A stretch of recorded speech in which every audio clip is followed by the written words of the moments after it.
On reçoit des menaces par les réseaux, par Messenger, par Twitter, on en reçoit par courrier à l'ancienne, j'ai envie de dire, on en reçoit par téléphone, hein, on a nos secrétaires qui se font insulter, on reçoit des menaces de mort par téléphone, on peut recevoir des objets, enfin on reçoit des menaces par toutes les formes possibles. Mais vous savez, encore une fois, c'est quasi quotidien.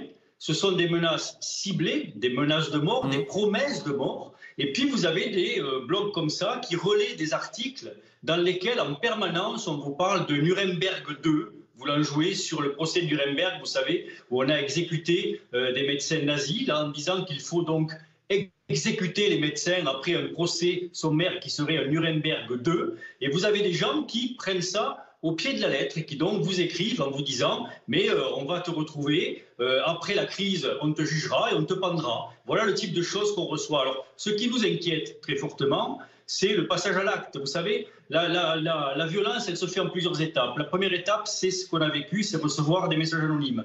La deuxième, c'est cibler des personnes, dire c'est eux, c'est eux, c'est eux. La troisième, c'est passer à la violence, et on l'a vu, vous avez quantité de centres de vaccination qui ont été dégradés. La quatrième, c'est la violence physique, et on a un confrère, un collègue pharmacien, qu'il a subi en quelque sorte lors d'une manifestation. Et la cinquième, c'est ce qu'on craint, c'est le passage à l'acte dramatique. Et tous ces gens qui écrivent ces articles, qui font de l'argent avec ces articles, comme le disait très justement Mathias Wargon, diront « mais nous, on n'est pas responsables, hein. On n'est pas responsables, on a juste permis, c'est la liberté de la presse », comme le dit M. Azalbert. Et c'est pas de la violence, dit-il. Pour lui, c'est pas de la violence que de menacer de mort, des morts des gens dont la seule culpabilité est de respecter la science.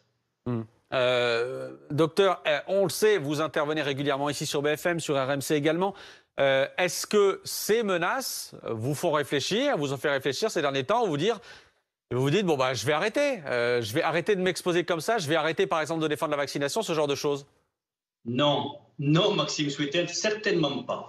Depuis le début, on a pris des positions qu'on ne regrette pas. On a défendu le port du masque, on ne le regrette pas. On a défendu les tests, on ne le regrette pas. Et on a dénoncé aussi quand il manquait des masques, on l'a dénoncé. Quand il manquait des tests, on l'a dénoncé. Quand il s'est agi d'aller vers la vaccination et de dire aux gens qu'il fallait se vacciner et ce que pouvait amener le vaccin, on l'a fait, c'est notre job de médecin et on continuera à le faire, n'en déplaise à ces messieurs. Mais eux ne sont pas dans la science, encore une fois. Ils sont juste dans le fric.